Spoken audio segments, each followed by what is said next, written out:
നമ്മുടെ ഭക്ഷണശീലം നമ്മുടെ കാലാവസ്ഥയായിട്ട് ബന്ധപ്പെട്ടതാണ്. ആയുർവേദത്തിൻ്റെ രണ്ട് വിഭാഗമുണ്ട്.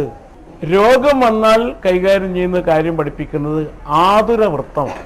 രോഗം വരാതിരിക്കാൻ ചെയ്യേണ്ട ഭാഗത്തിന് സ്വസ്ഥവൃത്തം എന്നാണ് പേര്. സ്വാസ്ഥ്യം എന്നാണ് ആരോഗ്യം എന്ന വാക്കിന് ആയുർവേദത്തിലെ പേര്. സ്വസ്ഥവൃത്തം എന്നിട്ട് പുസ്തകമുണ്ട്, ഭാഷാ ഇൻസ്റ്റിറ്റ്യൂട്ടിൻ്റെ മലയാളത്തിലുണ്ട്. ഒന്ന് വായിക്കുന്നത് നല്ലതാണ്. രോഗം വരാതിരിക്കാൻ എന്ത് ചെയ്യണം? ഡോക്ടർ നേശമണി എഴുതി. അതിലാണ് പറഞ്ഞിരിക്കുന്നത് മീനം മേടമാസങ്ങളിൽ തൈര് ഉപയോഗിക്കരുത്. തൈര് ഉപയോഗിച്ചാൽ ശബ്ദം അടഞ്ഞു പോവും, നെഞ്ചിൽ കഫക്കെട്ടുണ്ടാവും, പനി വരും എന്നൊക്കെ പറഞ്ഞിരിക്കുന്നത്. പുറത്തെ ചൂട് 35 ഡിഗ്രി വരും.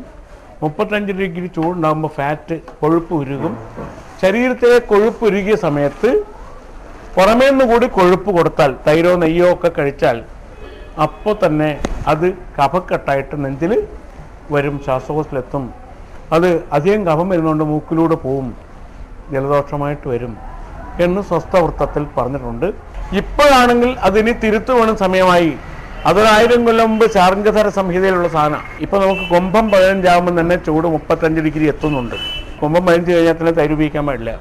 മോരേ ഉപയോഗിക്കാവൂ. വെണ്ണ എടുത്തു മാറ്റിയ മോര് മാത്രമേ ഉപയോഗിക്കാൻ പാടുള്ളൂ. അത് കൃത്യമായിട്ട് അവർ പറഞ്ഞിട്ടുണ്ട്.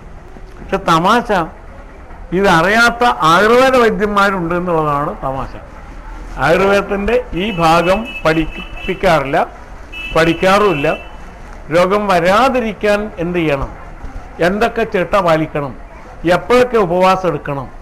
അതുകൊണ്ട് തന്നെ ആധുനിക പ്രകൃതി ചികിത്സ എന്ന് പറയുന്ന മിക്കവാറും സാധനങ്ങളൊക്കെ സ്വസ്ഥവൃത്തത്തിൽ ഉണ്ട്. എന്തുകൊണ്ട്? വേനൽക്കാലത്ത് ചായ, ചൂടുള്ള വെള്ളം കഴിക്കരുത്, പാനീയം കഴിക്കരുത്, പാനകം കഴിക്കണം. വേനൽക്കാലത്ത് നമ്മൾ പാനീയം കഴിക്കരുത്. എന്ത് വേണം? പാനകം കഴിക്കണം. തിളപ്പിക്കാതെ ഉണ്ടാക്കുന്ന വസ്തുക്കൾക്കൊക്കെ പേര് പാനകം എന്നാണ്. തിളപ്പിച്ചുണ്ടാക്കുന്നതൊക്കെ പാനീയമാണ്. രണ്ടും രണ്ടാണ്.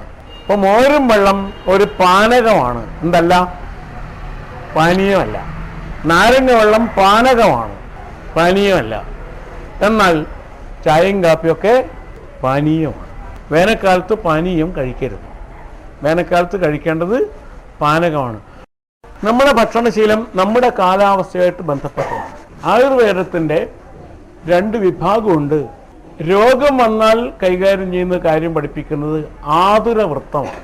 രോഗം വരാതിരിക്കാൻ ചെയ്യേണ്ട ഭാഗത്തിന് സ്വസ്ഥവൃത്തം എന്നാണ് പേര്. സ്വാസ്ഥ്യം എന്നാണ് ആരോഗ്യം എന്ന വാക്കിന് ആയുർവേദത്തിലെ പേര്. സ്വസ്ഥവൃത്തം എന്നിട്ട് പുസ്തകമുണ്ട്, ഭാഷാ ഇൻസ്റ്റിറ്റ്യൂട്ടിൻ്റെ മലയാളത്തിലുണ്ട്. ഒന്ന് വായിക്കുന്നത് നല്ലതാണ്. രോഗം വരാതിരിക്കാൻ എന്ത് ചെയ്യണം? ഡോക്ടർ നേശമണി എഴുതി. അതിലാണ് പറഞ്ഞിരിക്കുന്നത് മീനം മേടമാസങ്ങളിൽ തൈര് ഉപയോഗിക്കരുത്. തൈര് ഉപയോഗിച്ചാൽ ശബ്ദം അടഞ്ഞു പോവും, നെഞ്ചിൽ കഫക്കെട്ടുണ്ടാവും, പനി വരും എന്നൊക്കെ പറഞ്ഞിരിക്കുന്നത്. പുറത്തെ ചൂട് 35 ഡിഗ്രി വരും. 35 ഡിഗ്രി ചൂടുണ്ടാകുമ്പോൾ ഫാറ്റ്, കൊഴുപ്പ് ഉരുകും. ശരീരത്തിലെ കൊഴുപ്പ് ഉരുകിയ സമയത്ത് പുറമേ നിന്ന് കൂടി കൊഴുപ്പ് കൊടുത്താൽ, തൈരോ നെയ്യോ ഒക്കെ കഴിച്ചാൽ അപ്പോൾ തന്നെ